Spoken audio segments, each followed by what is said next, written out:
Welcome to Ranting and Raving. This is going to be another Saints Talk episode. So, if you're not a Saints fan, I'm not going to tell you to subscribe, comment, listen, etc., because this is probably not the content you're here for. If you are a Saints fan, this is what you're here for. So, we are rapidly approaching the 2022 draft, and I hate doing mock drafts because, well, one, they're kind of like NCAA brackets. They're never right. And so I just don't feel like doing it. That said, I do have a list of players here that I'm calling I'm calling them my gimme guys. And the way I define that's very scientific. It's literally players that I watch and I go, gimme that player, stick him in black and gold, and let me enjoy watching this player play. They're guys that I can see easily project into the NFL, that are fits for what the Saints need most. So there's plenty of players in this draft that I'm not looking at because I either don't think they'll be available. Like, just we're not gonna have a chance to pick them, so they're not on the list. They're not going to be there. Or I just don't, they could be really good players, but they're just not as big of a need. Like, you won't see any corners. You actually won't see any safeties on this list either. Because there isn't really a safety in this draft that makes me go, ooh, gimme. Doesn't mean they won't be good players. It's just there wasn't anybody that made me go, ooh, I really, really want the Saints to draft him. So as you can see from the background here, first guy up is my number one most wanted player. I don't think he's the most important player in the draft. I don't think he has the highest upside of any player in the draft. Just because of positional impact. But Jameson Williams is by far and away the best wide receiver in this draft. There's one other guy I think who has an argument for that, but he also missed most of last season, and that's a big time projection. He's 6 feet tall. He's just under 200 pounds. He's extremely fluid, ridiculously fast, huge, big play threat. Can really be a big play threat at all four levels. So that means, throwing behind the line of scrimmage, near the line of scrimmage, the middle of the field, and the deep ball. So he can catch the ball in all of those areas. He can get open in all of those areas, and he can make big plays from all of those positions. So he can take it to the house pretty much regardless of where he catches it, which is, where you get incredibly dynamic playmaker. Great deep speed. He's got really quick feet. And not just quick feet, but he's fluid. Like, Brandon Cooks had really quick feet. His 3-cone was absurd. I think he set a record for it, but he wasn't fluid. So that's why you see both these things on here. So Jameson Williams is not only very quick, but he flows in and out of routes, in and out of breaks. He's got excellent body control, but he also has great vision, and a feel for space.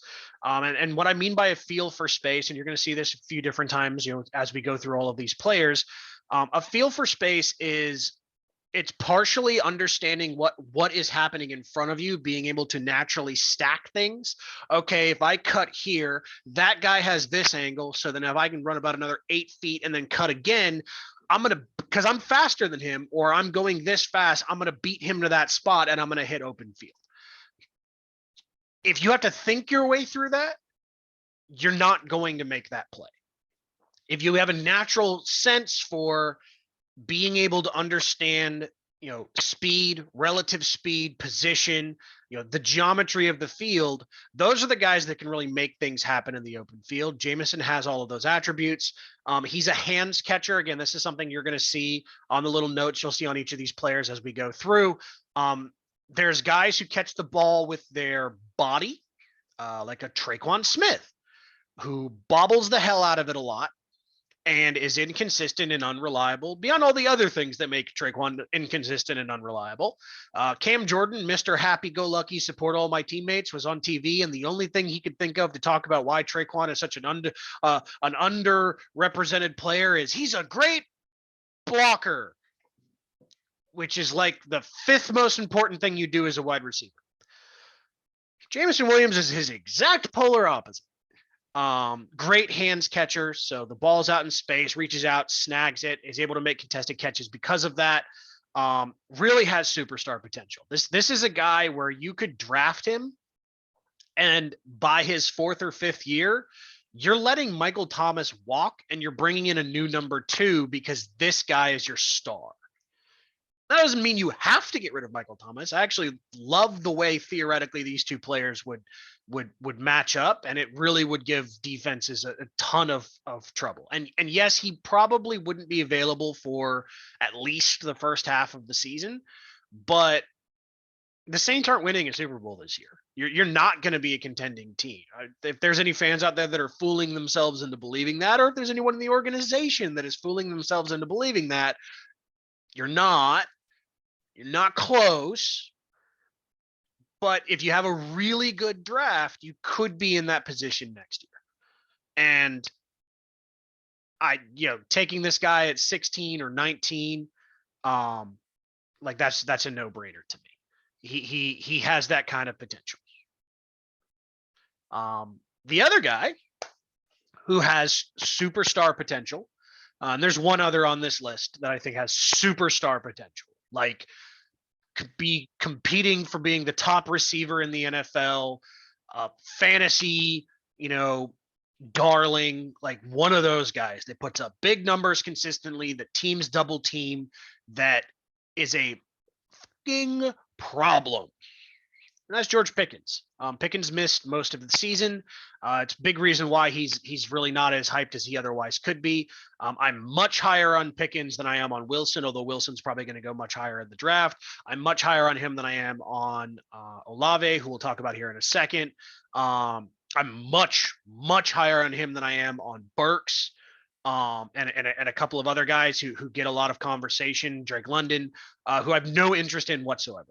I have no interest on them for the Saints, whether it's because they are basically Michael Thomas clones or lesser versions, or just because they're not adding something to the offense that you don't already have. Pickens is a player. He has deep ability. He's not 4.3 fast, but he is still a big play threat. He's able to get open down the field. He's able to make plays down the field. He's got great feet, especially for guys big as him. He's 6'3", moves really well in and out of breaks. Can set guys up, can make cuts, can plant and go. He's got excellent body control in the air, but also on the ground. And both of those things matter. Body control on the ground is going to help you get open. It's going to help you create separation. Separation is more than just being able to run past a guy. It's being able to, run your routes to the right depth, with the right timing, to plan at the right time, to manipulate their body, to create space where no space was there before. You have to have body control to do all of that. He has it, which again is relevant in part because of his frame, because he is a taller guy. I joked many years ago, though it really wasn't much of a joke, when the Panthers went and added, they had 4 or 5 receivers that were 6'5" or above, and I called it the bigger barn strategy for Cam Newton, because Cam constantly overthrew receivers and he wasn't inaccurate as hell. So okay, well, he can't hit the broad side of the barn. Buy a bigger barn. See if he can hit that. And it worked. They got to a Super Bowl by largely doing that. And with Jameis Winston as your quarterback, I actually like the idea of having, Michael Thomas and then a George Pickens and a, pray to God, tight end as well. 6'4", 6'5". Like Jameis tends to, when he misses, throw high. So if you bring him guys who can snag it out of the air when he's off target, that's going to help. And even if within either this year or the next couple of years, you're bringing in a rookie as your quarterback of the future, having wide receivers who just by their frame alone extend the margin of error for the quarterback. No, they're not everybody's going to be Drew Brees accurate, where it's literally going to be right here and it's going to hit you right here. And you could close your eyes and still potentially catch the ball. Yeah, there's kind of only been a couple of guys ever that are anywhere close to that accurate. Expecting a rookie, or Jameis definitely isn't going to be that guy. So anything you can do with the supporting cast around the quarterback to improve their odds of having consistent success is a win, which is why I love Pickens so much. Again, another hands catcher, can snag the ball out of the air, makes a lot of plays on the ball. Great jump ball guy. You saw it in college. I definitely could see you seeing it in the NFL. And when you talk about a jump ball receiver, it's not just having a big body. Like little Jordan Humphrey has a big body. I don't consider him a great jump ball player. I mean, I don't consider him a great anything other than a name. But the idea is this is someone who attacks the ball in the air. It's his ball. Like DeAndre Hopkins is probably the best jump ball receiver in the NFL. He'll just go like, oh, that's an interception. No, that's mine. He'll go take it out of somebody's hands. That's what I mean when I tell you a great jump ball receiver. Pickens is actually pretty physical too. That's another thing I really, really like about him. There's some great highlights and yes, actually watching the highlights it will tell you a lot about what a player could be. Watching their film and watching a lot of snaps will tell you whether or not it's likely that they will reach that. But their highlights tell you like, what could this player be? What do they look like at their best? And something that actually shows up a lot on that is you actually see him tossing guys back. Like he likes to block. He's physical. He'll play physical. He uses that big body, uses that big frame. Definitely a big fan of his. Next guy here. This is the guy that's most likely for the Saints to pick. So this is Chris Olave out of Ohio State. He's from Ohio State. That means he's like 84% more likely for the Saints to draft him versus anybody else because we love Ohio State. Also because of availability at the spot. Again, that goes off of mock drafts though. So how accurate / viable / useful is that information? Not very, because they're never right, but they are projections. It's almost guaranteed that he'll be available at either 16 or 19. It's possible that Jameson could be gone. It's possible the Saints like Olave more than they like Pickens, although I think that they'd be drunk to believe that. But it's possible. But what I really like about him, so he's not a number one receiver. I'm going to make a comparison here. I'm not saying there's the same player, but just to kind of give you an idea of the mold I see him in. Olave is a guy who I could very much see as a Deshaun Jackson type player in the NFL. If you get him in space and you get him out in the open field, he's a problem. He's got great deep speed. He's able to flow well through traffic. He's not able to beat the press. He's not super physical at the line. He can be shut down by top corners. But if he's your number two guy and you're able to force the attention to other places, he's a guy that can scare defenses. And the big thing is he's such a big play threat, especially with a quarterback like Jameis. He's a guy where he doesn't need to win every route. He needs to win 3 to 5 routes a game. Really, okay, let's say it's 5 to 8 routes a game.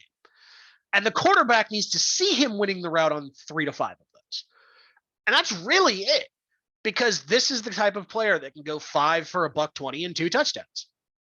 Anytime that, in any game against any team. If he gets out in the open field, or if he beats you deep, you're done. And I'm not saying he is Deshaun. Deshaun was, I think, a little bit better prospect, but he's got a lot in common with Deshaun Jackson to me, especially with some of the weaknesses. Not just the slight frame, but not super physical. Doesn't use it well. Doesn't and you can beat press coverage and getting taken right at the line of scrimmage. You can beat it with not just strength. You can beat it with quickness too. But I didn't see a ton of that from him either. But again, once he starts getting down the field, he's good at getting separation. He's good at setting guys up. He's very smooth, in and out of breaks. Creates a lot of those opportunities. Good body control. And really is a guy where if you get him into the second and third level, down the field, he can take a 20-yard gain and he can make it 45 or 70 or so on and so forth. But he also can just straight up catch the bomb. And I would much rather have Chris Olave as my deep threat than Deontay Harris, who is a gadget player, but also is really small and is really your punt and kick returner. And you need to reduce the number of hits he's taking. Sorry. It's Hardy, not Harris. My apologies. Force of habit. But that's really my thoughts on him. He's not one of my top 3 as far as gimme guys. I still want him. I'd be very happy with him in a Saints uniform. But he's not one of the 3 receivers that just make me go like, oh God, if we get this player and they're even 80% of what I think they can be, we've got a star on our hands. And this is the third guy. So this is, I'm big on upside. I'm captain upside. Like I would much rather draft, except for certain positions, but I would always rather give me the guy that could be great rather than the guy that will be good. Especially in a situation like what the Saints have, where you have a floor raiser in Michael Thomas, and you have another floor raiser in AK with however many games he's going to play. If you get somebody who can attack all 4 levels, catch it behind the line of scrimmage, near the line of scrimmage, middle of the field, and deep down the field, and can score from any of those spots, has great size, ridiculous athleticism, great deep speed, great quick feet, really good body control. He's super dynamic in space. I love it. But he is a boomer bust player. And here's why he's a boomer bust player. I think he's going to be a boom. I think he's going to be a star. I think he's going to be super successful in the NFL, unless he goes to a team that has a terrible quarterback situation and like just never really has a chance to develop, which happens to players. I think he's going to be a stud. I think his floor is going to be like an Amari Cooper. And Amari Cooper isn't a superstar wide receiver, never has been, but he has been a star and he's been a very good player and he's been a very impactful, productive player for most of his career. I think that's, if he's 80% of the player he could be, he's Amari Cooper. Let me put it like that. I think he can be a lot better than that. I think he can be a lot more than that. I think this guy could be fighting up there with anybody for the best wide receiver in the league in a couple of years. Like there's more he can do to develop. There's some questions about his hands, but it's also, you played at, North Dakota State, the level of quarterback play, there's elements there. And we've seen receivers I've seen him make great, tough catches. It's more concentration, I think, than it's anything. And level of competition and quality of coaching absolutely can contribute to that. And again, I'm not saying like he's a bulletproof prospect. I called him boomer bust for a reason, but I see 3 guys in this draft at the receiver position who could be superstars. And he's the third guy. So if the Saints drafted him at 19, I'm not complaining. And I also don't think it's a reach, because you're taking an upside play there. You're taking a guy with incredible tools, who looked good at the senior bowl, who looked great in college against a lower level of competition, but you're basically bringing him in to be your number 2 with the potential to become your number 1. And in that context, I'm happy with betting on the physical tools. So now let's go to another position.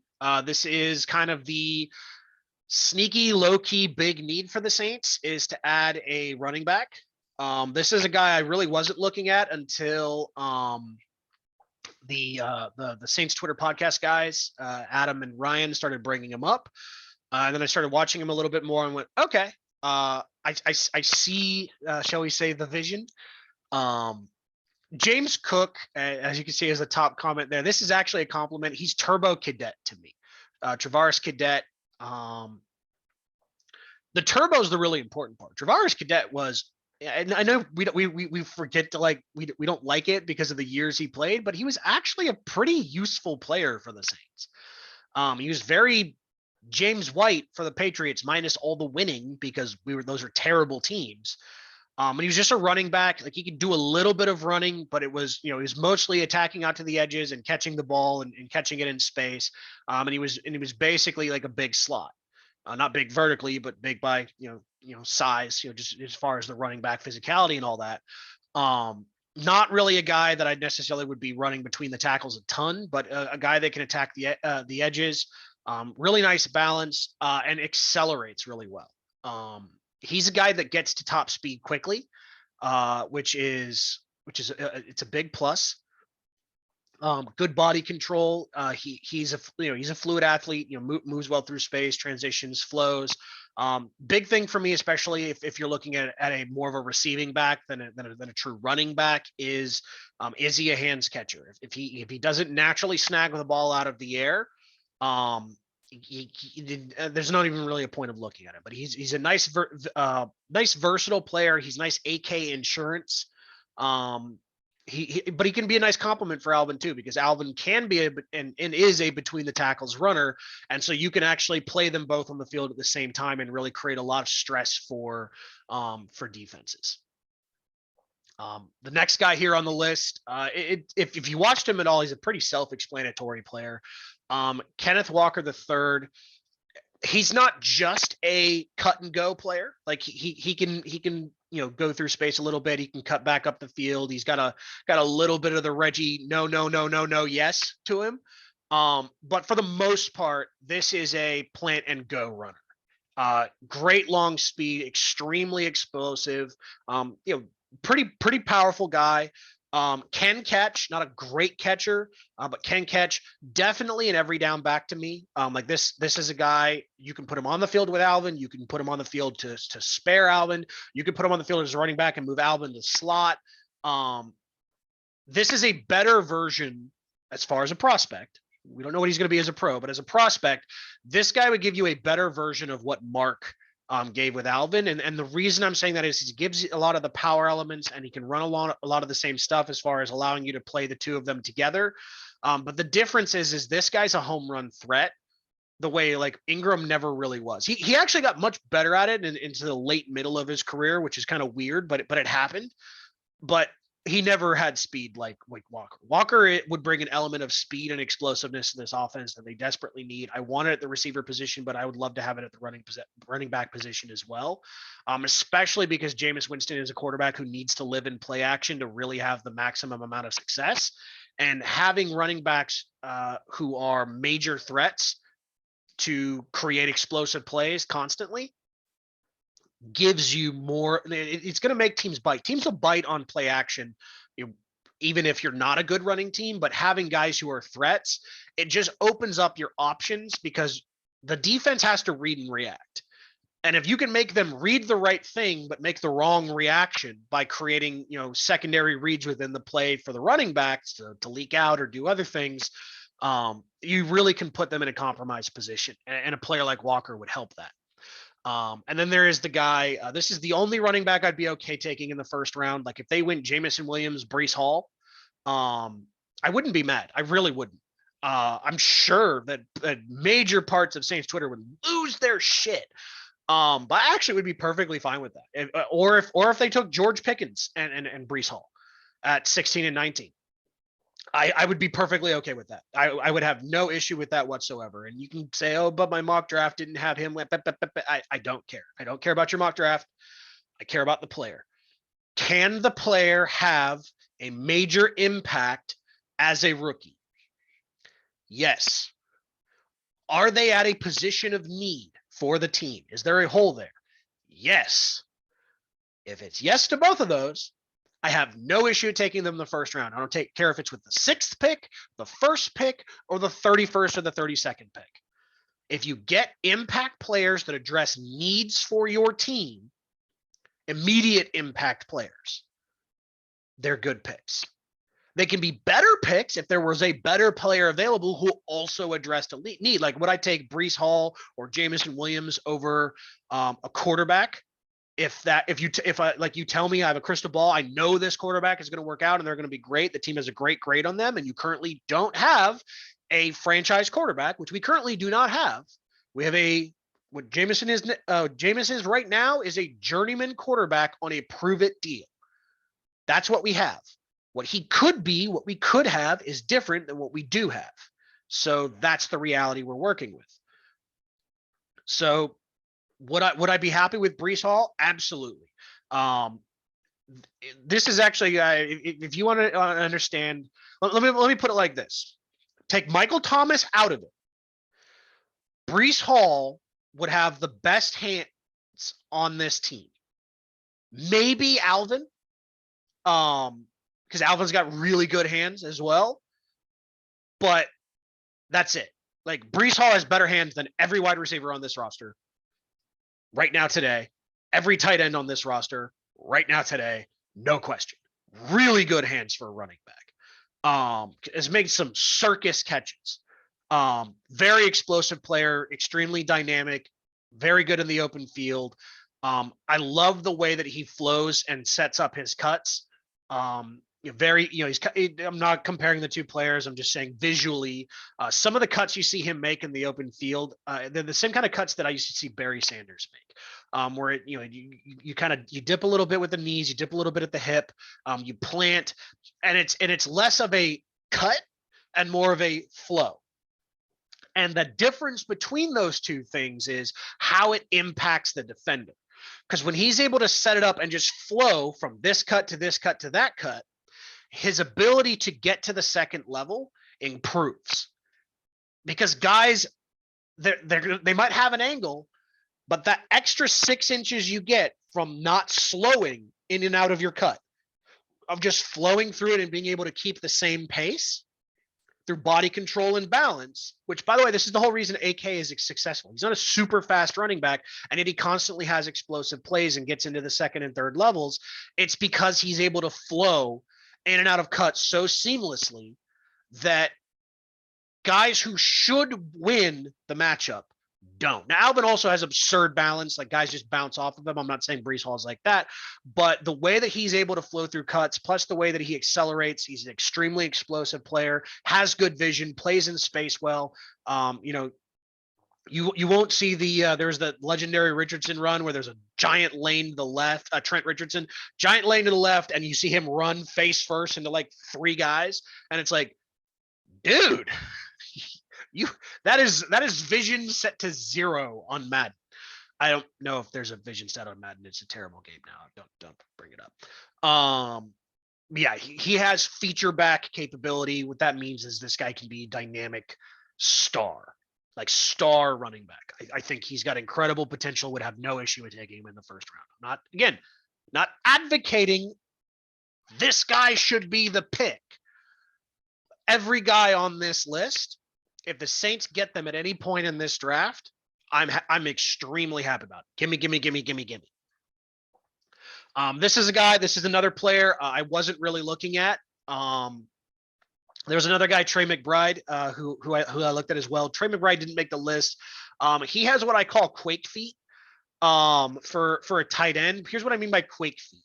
When I see the guy running in the open field, especially when they try to plant or make moves, if they look like they're currently running during an earthquake, I don't like it very much. Now, it doesn't mean it can't work. Like Gronk has quake feet. It's just that Gronk is the quake, so it doesn't matter. It actually works very well for Gronk. But I don't think McBride is Gronk, and so quake feet, to me, not good. But Greg Dulcich, I really, really like him. Very, very dynamic, good body control, especially for a big guy. It definitely matters for a tight end. Moves well in space. He can, he's fluid. He flows. You don't see the heavy steps when he tries to slow down or speed up or adjust his pace to create separation with guys or make moves in the open field. He's a hands catcher. Just realized I put body control in here twice, but hey, for a tight end, that matters. Again, another hands catcher. You can see him snag the ball. He doesn't wait for it to get to him. That matters a lot, especially if you're looking for him to be a playmaker at the tight end position. Definitely has big playability. Can absolutely rip off 40, 50, 60-yard plays. But both just by beating a coverage, but then also by making some cuts, making some moves, breaking tackles, etc. I think he not only can be a starting tight end, but I think he can be a difference maker for an offense. If he was there in the second, or especially if he was there in the third, I would move up to get him in the third, no question. I don't expect him to go in the first. I wouldn't take him in the first. He's not. I wouldn't take almost any tight end in the first. I'd take Gronk in hindsight. I'd have drafted him in the first round. That's literally the only tight end I can think of in the recent era that I would take in the first round where you wouldn't be getting bad value. both because of how long it takes for tight ends to actually, no, Kittle and Kelsey. Those would be the other two. So Gronk, Kittle, and Kelsey would be the three guys in the last, say, 15-ish years, 15, 20 years that I would have taken in the first round in hindsight if I redrafted the draft. Tight end's super important as a position, but it's just not something where I'm taking guys in the first round super often. Trevor Penning. So I'm gonna be the first to point out I am not I'm not a guru of anything, but I'm much better at scouting running backs and wide receivers than I am anything else. Mostly because that's like what I like watching more than anything else. But I've got a pretty good track record with those, and I've got a pretty good track record with quarterbacks. I don't know. I really don't know shit about offensive linemen. So I'm absolutely I'm going with people who know these positions a lot better. Where I did look up a number of different draft profiles and draft boards, and Trevor Penning is on this list for a couple of reasons. Number one, the Saints desperately need an offensive tackle. This is a rebuilding team. You have to fill major holes. If you can get a tackle in the top 20 picks in the draft who projects to be a above average starter, you take him because then you have an elite tackle and a good to potentially great tackle. But there's some attributes with it. Obviously the size. He's very aggressive as a player. He's a power player. He's probably going to be better in the run game than in pass protection early on, just because of that. But I'm actually a fan of that. I repeat, Winston needs to live in play action. The better we run the ball, the more likely we are to win games. And the better we can run the ball at will, which is the big thing the last couple of years. The ability to run when we want to was non-existent, and that was largely because of the offensive line. Looking at you, Ruiz. Good balance. So doesn't he doesn't have the Ruiz syndrome of dun dun dun dun dun dun dun, dun blooper reel. Just running in space and slip and slide super guys are all over the field. It doesn't happen a lot. Reputation as a hard worker. I promise this is not a white guy thing, because that always seems to get brought up for particular athletes. But this was actually something that got brought up a lot. This is a guy who cares, who really, really wants it, who works really hard, puts in a ton of effort to improve. Michael Thomas would have been a guy. If I did one of these when Michael Thomas came out, that would have been a hard worker. Like, some players are just known for being obsessive about trying to get better, and it comes out a lot in the pre-draft process. It's part of their identity. It doesn't mean other players don't work hard. It means this is part of who this guy is. They work extra hard. So he could be the left tackle of the future, could potentially play right tackle, and you move Ryan Ramczyk over to the left. I'd be perfectly fine with taking him because it's a major need. It's a huge hole, and he's a good quality prospect that fits those, and you're not getting bad value. You'd absolutely have to take him in the first round if you were going to get him, but that's why he's on this list. If the Saints drafted him, I'd have no issue with it. I'd be very happy with it. He's the least gimme on this list, but simply because of value and need, gimme. Now into our last couple of guys here. This is the most important position in football. It's arguably the most important position in sports. Some would argue pitcher in baseball, and a pitcher literally can win a game entirely on their own. You could throw a perfect game and hit a home run and literally win the game on your own. So they actually have an argument for that. I can't wait to the day Shohei Ohtani does that. But Malik Willis is the guy in this draft as far as talent. I only have two quarterbacks on this list. The quarterback I think the Saints are most likely to draft is not on this list, because to me, he's not a gimme guy, because he doesn't make me go, oh, I can't wait to see him in the uniform. I think and that would be the God, I'm having a brain fart. The guy out of Pittsburgh. I see it, but I don't see a star. I don't even see a potential star. I don't see the traits to go, oh, this guy could be really, really good. And I could be completely wrong. Those traits with Malik Willis are obvious. He's a competitive player. And again, this matters with quarterbacks, because you're the leader on the field. You can see some guys when they get down, when the team is losing, they shrink. And you can see some players that go, fuck it, I'm going to put this on my shoulders and I'm going to try to win the game. And he's absolutely in the later group. That's why this is on here. A great arm. He's just got a howitzer. He can make some ridiculous throws. He's got a better arm than Jameis. And Jameis has a really good arm. That's the thing they got. It's one of the things that like make people believe in Jameis is other than like he's goofy and fun and kind of seems nice. I say kind of because we don't really know any of these motherfuckers. Like we see them in a couple of interviews and on like lots of guys seem nice and they're probably douchebags. So that's not at Jameis or anything. That's just kind of in general. I'm giving everybody a kinda. I would have given Drew a kinda. But yeah, excellent arm, good spatial awareness and instincts. So lots of guys are mobile, can run. Kenny Pickett, that's who I was thinking of earlier. Lots of guys are mobile and can run, but that doesn't mean they run well or run intelligently. He runs well and intelligently. He doesn't take a ton of unnecessary hits. He takes some, but if you're going to run, you're going to get hit. But he's an elite talent. He's the biggest boomer bust player in the draft. Christian Watson is another guy. Like I'd love to have him on the team. I'm in love with his talent and his potential. Malik Willis. Like if we were just going to go the all upside draft, it would be Malik Willis at 16 and Christian Watson at 19. There's your all upside draft. If both of those guys hit, this team will be in contention for the next decade. That's how talented they are. You could also draft those two players and be 2 years from now going, we got to replace both these guys. They're both busts. I don't think Malik is going to be a bust, but he does need some time. There's some things he needs to develop. He needs to get better at. I will say this though, one of the reasons why I'm actually very comfortable drafting Malik is because we have Michael Thomas, because he's a floor raiser, because he is an ideal safety blanket type player. Very much how Patrick Mahomes, arguably the most talented quarterback that's ever played. Doesn't get talked about a ton, but when he started playing, that was a playoff team that made Alex Smith look really good. And Alex Smith is a pedestrian, average as hell quarterback. Always has been, but made him look really good. And a huge part of that was you had Travis Kelce as a safety blanket. Yeah, he had the big plays to Tyreek Hill, but what actually made that offense work was he had Travis Kelce who, like, anytime they were in trouble, it's like, throw it to Kelce. First down, possibly more, big play.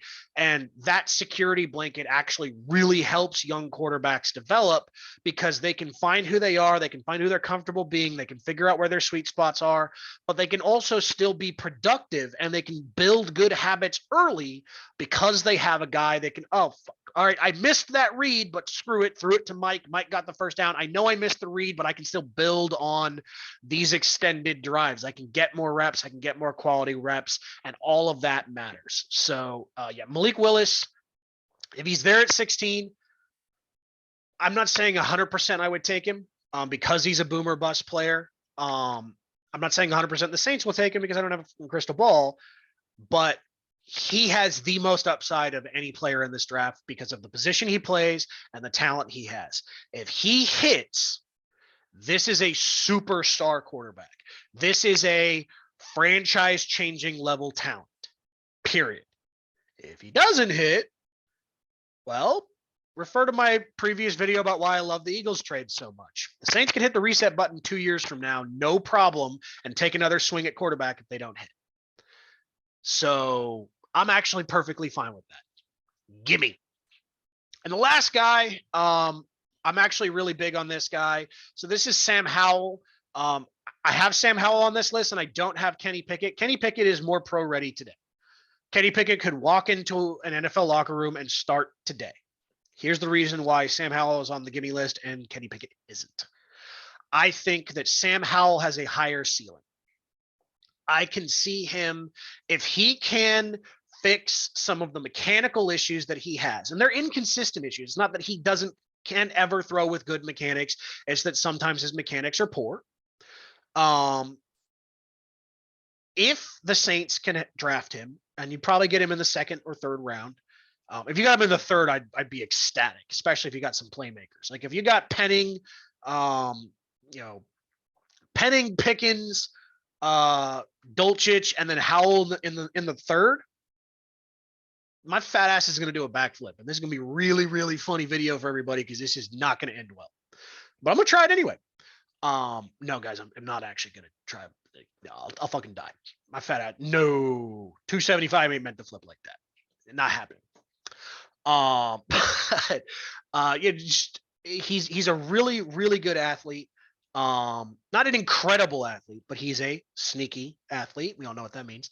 Um, good speed, good size, physical, can move well, mobile, like in the pocket, can extend plays, which is really the important part as a quarterback. I care less about his ability to run for a 60-yard touchdown than I do for his ability to extend a play, make a guy miss, reload, and then drive the ball down the field.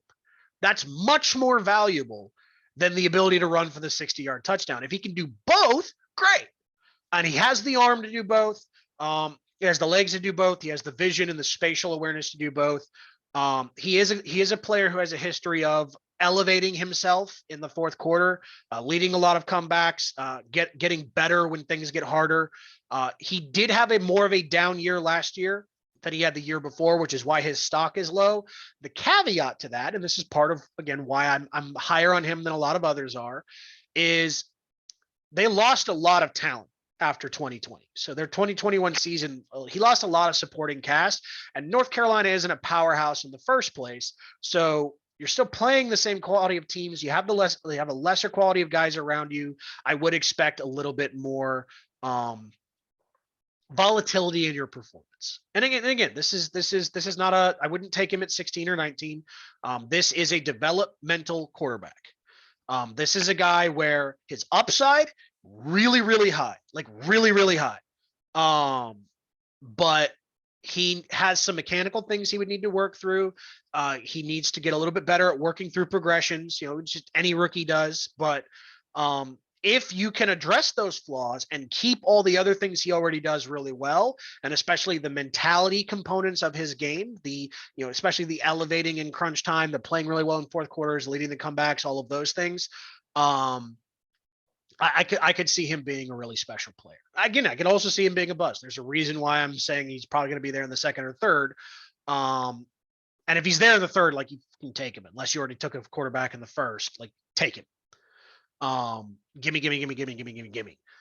But this is the one guy where I could see the God. How'd he drop to the X round later in the draft? Corral, if he drops, I see why. I'm not a fan of his. I'm not high on him. Maybe he'll prove me wrong, but I'm kind of hoping Carolina grabs him. I'd be real happy about that. Davenport will erase him very quickly, and then they will be right back to Sam Darnold. But yeah, I like Howell a lot. So that's the list. That is all of my that is all of my gimmies and not gimmies. Well, really, it's just all the gimmies. The guys who you don't see on here didn't make the cut. The video's gone long enough. Appreciate everybody who watched or listened. As always, please like, comment, or subscribe. Obviously helps the channel grow. If you don't like the content, well, at least comment and tell me how much I suck so that other people know that I suck so they won't come and listen. It also helps the channel grow. So, hey, decide which end you like. But jokes aside, appreciate it. And let's hope that the Saints actually crush this draft and turn this sumbitch around.